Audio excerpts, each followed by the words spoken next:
savez sûrement, mais il existe des histoires qu'on n'ose même pas raconter à voix haute. Des récits qui hantent les forums, les vieilles archives oubliées et les coins sombres de notre imagination.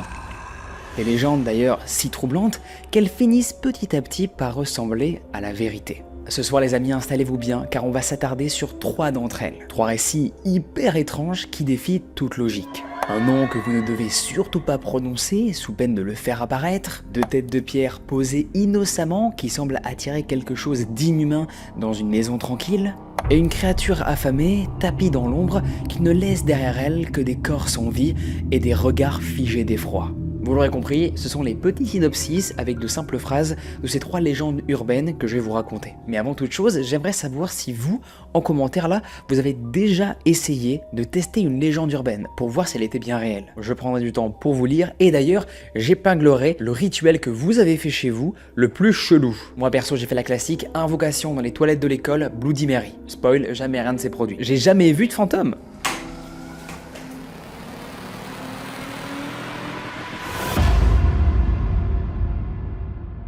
En 1920, à Alger, en Louisiane, un garçon était né albinos. Sa peau était blanche, tout comme ses cheveux, et ses grands yeux clairs reflétaient le ciel. Ce garçon était magnifique. Ses parents, dont personne ne savait rien, l'avaient abandonné à la naissance et il avait été donc confié après ça à l'orphelinat local. En grandissant, le garçon s'était alors révélé difficile et il avait commencé à se montrer plutôt violent. Certains enfants le craignaient, d'autres le tourmentaient. Il n'avait pas d'amis. Il avait essayé un beau jour de s'enfuir de l'orphelinat à plusieurs reprises, mais il avait toujours été retrouvé et ramené. Une nuit, alors que l'établissement semblait plutôt calme, il avait poignardé une infirmière avec une grande paire de ciseaux et plus personne n'avait jamais entendu parler de lui. Il vivait comme un vagabond, suivant les lignes de chemin de fer et sautant de train en train pour se déplacer. Laissant libre cours à son instinct, il avait commencé à tuer au hasard de ses rencontres. Des cadavres horriblement mutilés avaient été retrouvés dans tout le pays. Des rumeurs avaient alors commencé à courir sur un albinos qui était souvent observé sur les lieux du crime, le long des voies ferrées. Il était alors devenu une légende, une sorte de monstre dont on chuchotait le nom. Les témoins, pour la plupart des employés du chemin de fer, parlaient d'un homme. Mais était-il encore humain? Ces hommes-là le décrivent même comme un homme ayant le visage livide, avec de longs cheveux blancs et des lunettes noires. Il était toujours habillé de la même façon. Il portait toujours, été comme hiver, un grand manteau de pois et un chapeau à large bord. L'un de ses poignets était agrémenté d'un tatouage et dans sa main, osseuse et blanchâtre, il tenait un sac à bandoulière. Il lui servait en fait à transporter les langues et les globes oculaires prélevés directement sur ses victimes. Au fil du temps, sa vue s'était détériorée. Il était alors devenu aveugle et il avait commencé à développer certaines capacités psychiques. À chaque fois que quelqu'un pensait à lui ou disait son nom à haute voix, alors il l'entendait et il prenait un train pour se rapprocher de lui. Leurs pensées le guidaient comme un phare dans la nuit. S'ils arrêtaient de penser à lui, alors il les perdait. Pour l'aider alors dans sa tâche, il s'était fabriqué un compagnon, cousant littéralement les langues et les globes oculaires ensemble. Il avait réussi en fait à lui donner vie grâce à ses connaissances en magie noire, ou peut-être en vaudou. Personne n'en était sûr. Il l'appelait alors le Gloomsinger. Quand il arrivait dans une ville, où il avait été appelé, le Bye-Bye Man envoyait son chien maléfique sur le malheureux qui avait pensé ou parlé de lui. Certains ne savaient même pas d'où il connaissait son nom. Alors, une fois sa proie localisée, le Gloomsinger se mettait à siffler d'une manière particulière pour prévenir son maître. L'épouvantable créature se détériorait en permanence et le Bye-Bye Man devait tuer sans cesse pour se procurer les langues et les globes oculaires nécessaires à sa restauration. Mais où est le Bye-Bye Man maintenant? Demanda un soir Ellie. Chicago lui répondit aussitôt l'esprit du Ouija. Il vous connaît, il se rapproche. Alors complètement horrifiée, Catherine enleva précipitamment ses doigts de la planchette. Elle n'en pouvait plus de toutes ces histoires. Ils tentèrent alors de la raisonner, mais aucun de leurs mots ne put la rassurer. Alors comme elle refusait catégoriquement de continuer et qu'il n'avait de résultat qu'en sa présence, le Ouija retourna au grenier. Les 3 amis avaient été terriblement affectés par l'expérience. Toutes les nuits, d'abominables cauchemars les réveillaient. Ils étaient précisément tout le temps paniqués et en sueur à 3 heures du matin.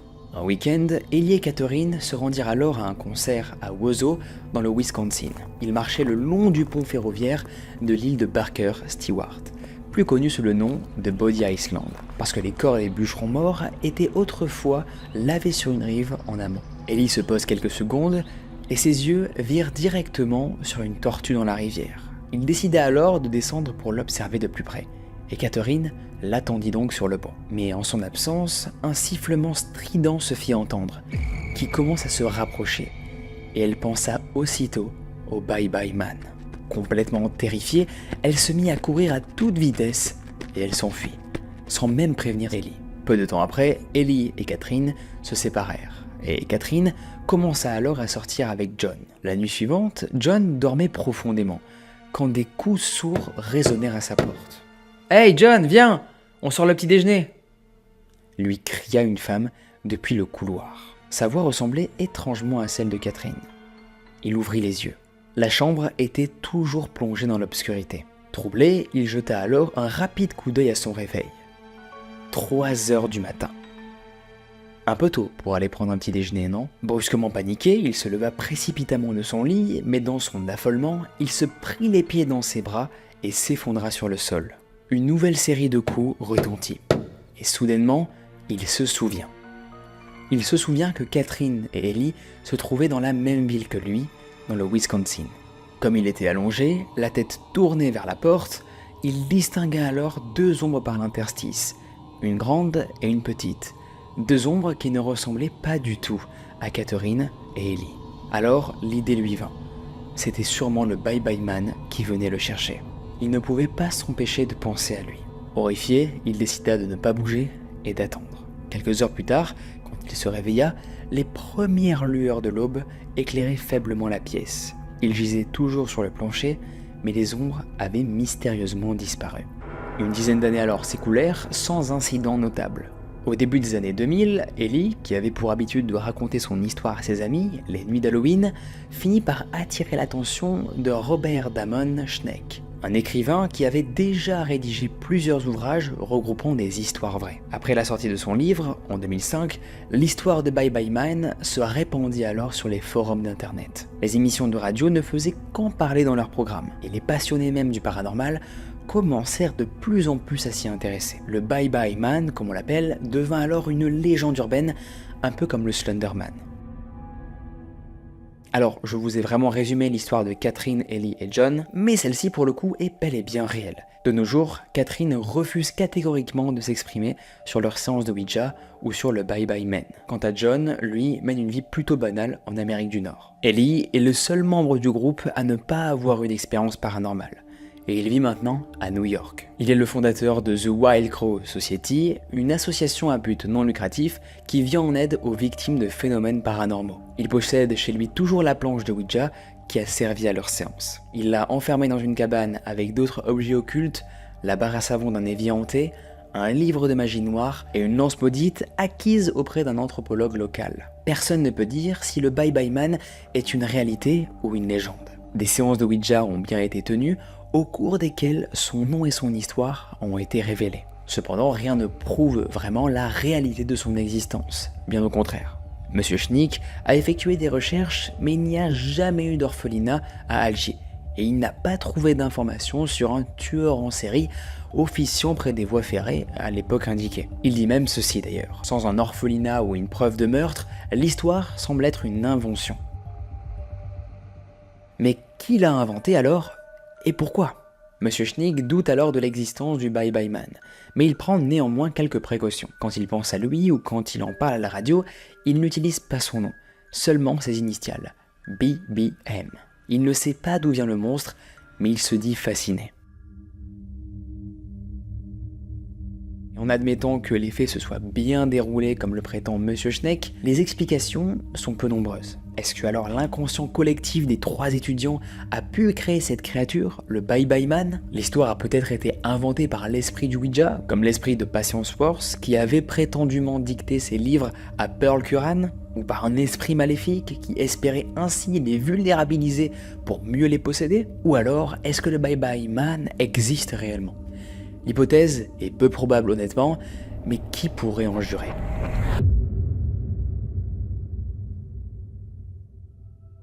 Le 9 décembre 1904, dans la ville anglaise d'Hexham, un loup s'en prit à un troupeau de moutons. Les hommes lancèrent une longue poursuite sur plusieurs kilomètres sans parvenir à le capturer. Le lendemain, The Hexham Courant, un journal local, fit apparaître un article alarmant intitulé « Un loup rôde aux abords d'Allendale ». Les éleveurs à Allendale, un village proche d'Hexham, ont déclaré que leur troupeau était si durement frappé qu'ils rentraient désormais leurs bêtes à la nuit tombée. Un de ces bergers a même retrouvé 2 de ses moutons attaqués, les entrailles de l'un pendaient hors de son ventre et il ne restait de l'autre que la tête et les cornes. Plusieurs bêtes même portaient des morsures au cou et aux pattes, caractéristiques des assauts d'un loup. Et ce même jour, l'animal revint hanter les alentours. Un groupe de villageois tenta alors de le capturer, mais encore une fois, sans succès. Le loup du capitaine Blind, domicilié à Shotley Bridge, fut suspecté un temps. Mais toutefois, ce dernier n'était qu'un jeune spécimen, âgé de 4 mois, incapable de dévorer ses moutons entiers. L'inquiétude alors se propagea rapidement. Les femmes et les enfants furent sommés d'éviter les sentiers isolés et de regagner leur foyer avant la tombée de la nuit. Des lanternes furent allumées et gardées allumées jusqu'au matin, dites-vous, pour repousser la bête. Mais ce n'est pas pour autant que les attaques ne vont pas se poursuivre, elles vont amplifier.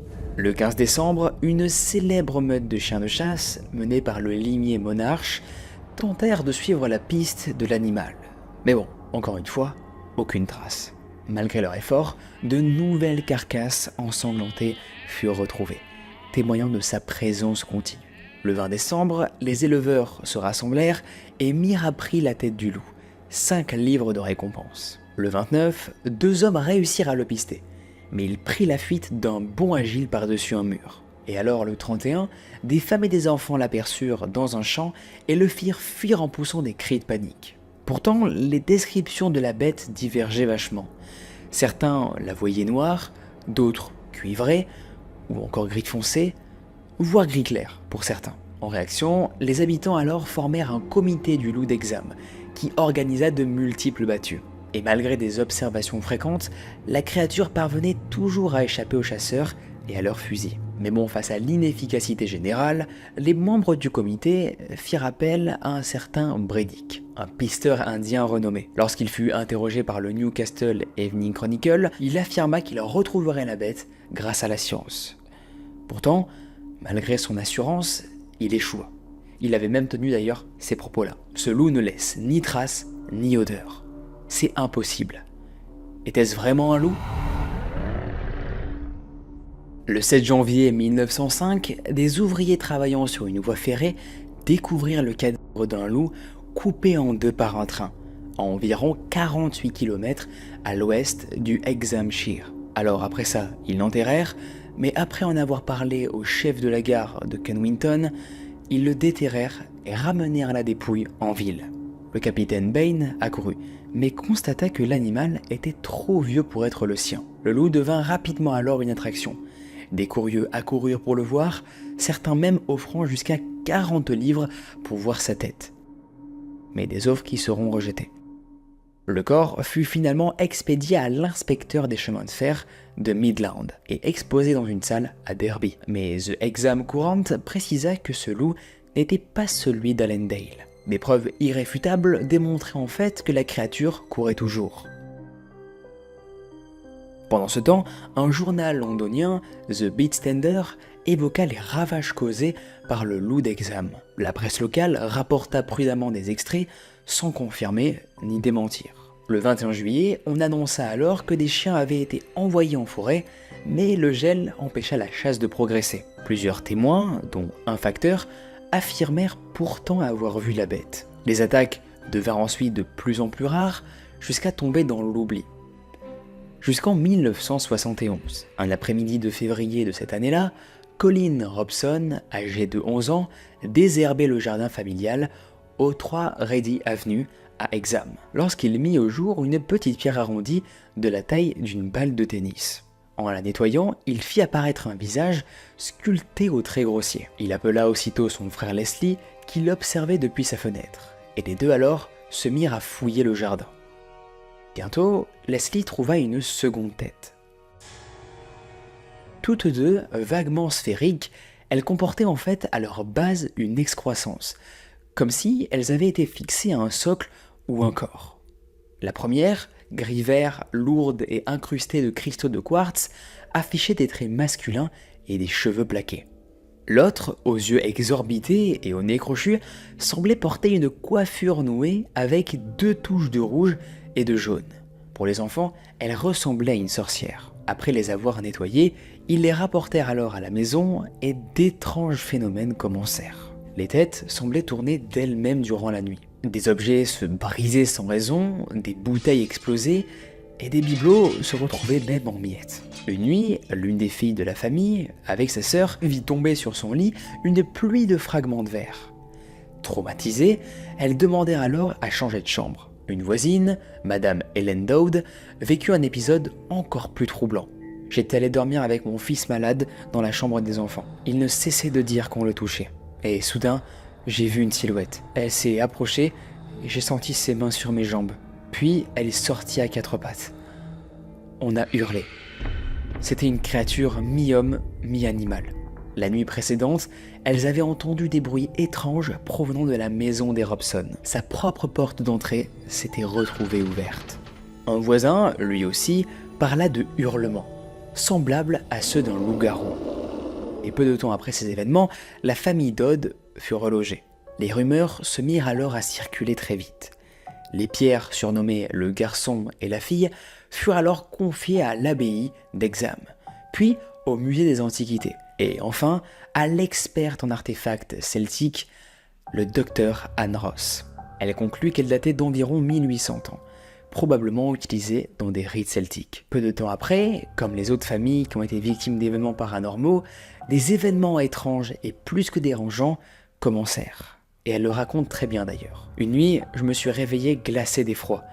Une silhouette noire, mi-homme, mi-loup, d'environ 2 mètres, se tenait dans l'embrasure de la porte. Je l'ai vue nettement. Puis, elle a disparu. Et sans réfléchir, je l'ai poursuivie. Je ne comprenais pas pourquoi j'agissais ainsi. Et lors d'un voyage, leur fille Bérénice, restée seule, vit elle aussi la créature. Elle venait de rentrer et une bête noire, proche d'un loup-garou, a sauté par-dessus la lampe. Elle a suivi l'animal jusque dans la salle de musique, mais il s'était volatilisé. Elle a alors été prise de panique. Le loup-garou se manifesta encore, souvent dans les escaliers. Il courait, sautait la rambarde ou faisait claquer les portes. Le docteur Ross, invité sur la BBC, parla d'un esprit malveillant lié aux têtes. Même son mari, habituellement sceptique, ressentait sa présence. Mais bon, finalement, elle décida de s'en débarrasser, ainsi que de toute sa collection. Dès qu'on les a emportés, tout le monde a senti un soulagement. Le British Museum les exposa un temps avant de les retirer complètement face aux nombreuses plaintes. Les têtes furent étudiées. Dearman parla de moulage et le docteur Robson estima qu'il s'agissait de ciment. En 1972, un ancien habitant de la maison, Desmond Grady, déclara dans The Evening Chronicle qu'il les avait fabriqués en 1956 pour juste amuser sa fille. Et rien d'autre. Il en réalisa même 2 nouvelles pour le prouver. Alors avait-il mystifié tout le monde? Et dans ce cas, comment expliquer les phénomènes étranges? En 1977, le chimiste Don Robbins, convaincu que les têtes contenaient du quartz capable de stocker des images du passé, les conserva un temps. Et il avait raison de faire ça car son chien mordit très vite l'une d'elles. Il les confia ensuite à un certain Frank Hyde. Frank qui était d'ailleurs connu pour être un radiesthésiste reconnu. Pour vous la faire simple, c'était une personne qui était très connue pour être sensible aux personnes, aux radiations des gens, mais aussi aux radiations des objets. Finalement, un peu comme un médium. Et après qu'il les ait données à Frank, ces 2 petites statues, elles disparurent à jamais. Plus personne n'a pu mettre la main dessus.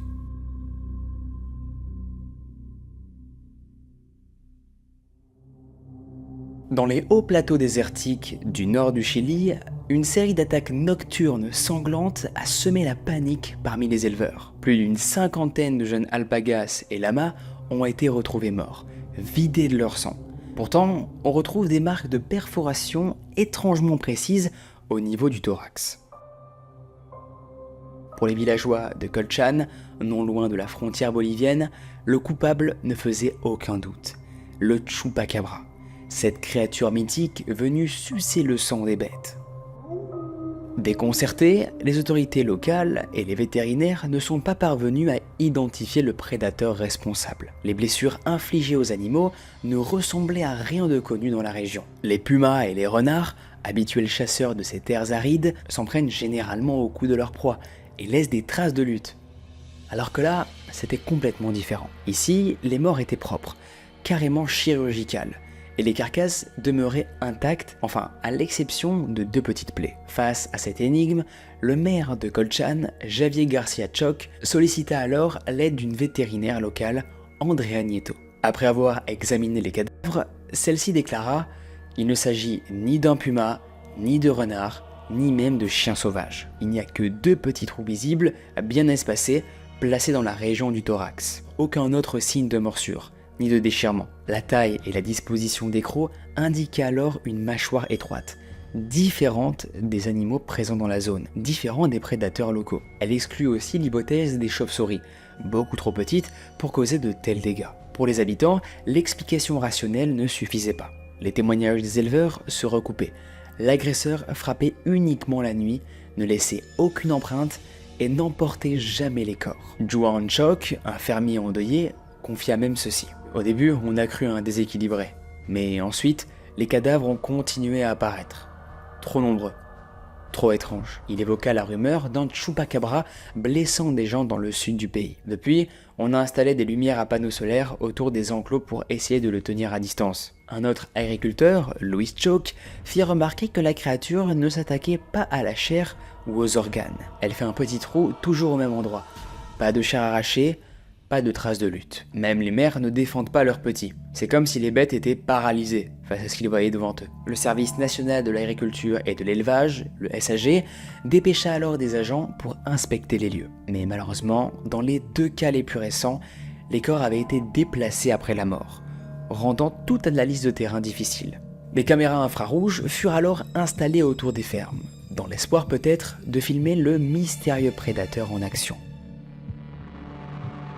La figure du chupacabra, ancrée dans le folklore latino-américain, remonte à la fin des années 90. D'abord signalée à Porto Rico, la créature est décrite comme possédant des yeux rouges luisants, des crocs proéminents et une démarche bondissante.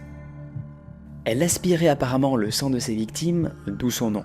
Chupar, aspirait, et cabra, chèvre. Depuis, des signalements ont été faits un peu partout dans les Amériques, jusqu'en Russie dites-vous, et au Kazakhstan. En 2016, les villageois ukrainiens auraient même capturé un spécimen qu'ils accusaient de décimer leur chapelle. On s'est bien diverti, maintenant, trouvons le rationnel dans tout ça et essayons d'évoquer des théories et des hypothèses. Plusieurs pistes ont été envisagées pour expliquer les attaques de Colchan, chacune plus ou moins plausible. Est-ce qu'on ne serait pas face à une mutation animale inconnue? Certains biologistes suggèrent l'émergence d'une espèce inconnue ou mutée, peut-être échappée d'un laboratoire clandestin. L'absence d'empreintes, la précision chirurgicale des morsures et l'absence de chair consommée évoqueraient alors un comportement différent des carnivores classiques. Ou alors est-ce que cela ne serait pas un prédateur extraterrestre? Bon là vous l'aurez deviné, c'est une théorie beaucoup plus audacieuse, mais souvent citée dans de nombreux milieux ufologiques. Beaucoup disent que le chupacabra est d'origine extraterrestre, envoyé pour prélever du matériel biologique. Les blessures nettes, comme le rapportent les faits, rappellent certains récits de mutilation animale liés à des ovnis. Mais ça ne peut pas être que paranormal. On peut aussi expliquer ça comme un phénomène psychique collectif. Certains psychologues avancent qu'il pourrait s'agir d'un cas de panique morale, une psychose collective alimentée par la peur, les rumeurs et la mémoire du mythe. Ce genre de phénomène est bien documenté dans l'histoire humaine, mais il n'explique là pas les blessures réelles ni les cadavres. Est-ce qu'on ne serait pas face à une organisation criminelle ou sectaire? Cette théorie envisage l'implication d'un groupe opérant la nuit, pour des rituels ou des expériences. La répétition des blessures pourrait indiquer un schéma ritualisé. Une hypothèse, je vous l'accorde, extrêmement inquiétante, mais jamais totalement écartée dans les cas d'animaux mutilés. Le retour du mythe incarné. Pour les habitants, il ne fait aucun doute que le chupacabra est bien réel.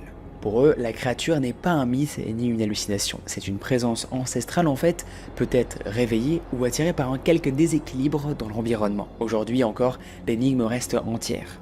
Aucun prédateur identifié, aucune empreinte, et des caméras toujours muettes. La peur, elle, continue de rôder dans les montagnes de Colchan. là où des nuits sombres, glaciales et désormais hantées. Bon, j'espère les amis que ces histoires vous auront plu, à prendre évidemment avec des pincettes. Ces histoires restent quand même des légendes. J'en connais ici, comme moi d'ailleurs, qui vont se chier dessus dès qu'ils entendront un prochain sifflement dehors, quand ils se baladeront à côté d'une voie ferrée. N'hésitez pas à me mettre en commentaire si vous voulez que je refasse des légendes urbaines. Je le verrai évidemment aux likes, aux abonnements et à vos commentaires, donc n'hésitez pas à me le faire comprendre tout bonnement. Si vous avez encore envie d'écouter des histoires que vous êtes tranquillement posées et que bon, pour vous ça vous a pas assez suffi, vous inquiétez pas, j'ai une solution pour vous. Vous avez paf, une playlist podcast juste ici, qui vous met toutes les vidéos de la chaîne, toutes les histoires que j'ai pu raconter, et bordel, ça commence à en faire des histoires, et ici une vidéo dans le même style, où je raconte 5 histoires un peu bizarres, paranormales, qui défient toute logique, qui semblent vraiment réelles. Enfin bref, ça ce sera à vous d'en juger. Merci beaucoup d'avoir suivi cette vidéo, bonne nuit à ceux qui vont dormir, bonne nuit quand même à ceux qui restent, pour regarder d'autres vidéos sur la chaîne. Je vous aime terriblement, merci de me suivre, et on se dit à très vite pour de prochaines histoires. Salut.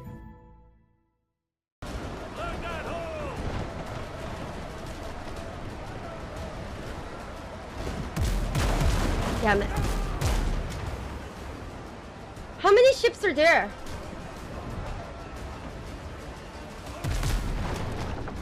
Okay, we break this one. Okay. Just so we get some repair kits. That guy's literally hogging the Devourer!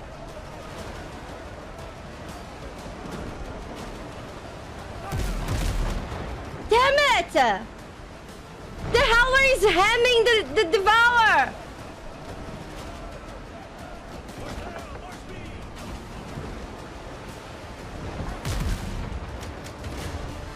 Okay. Merlute?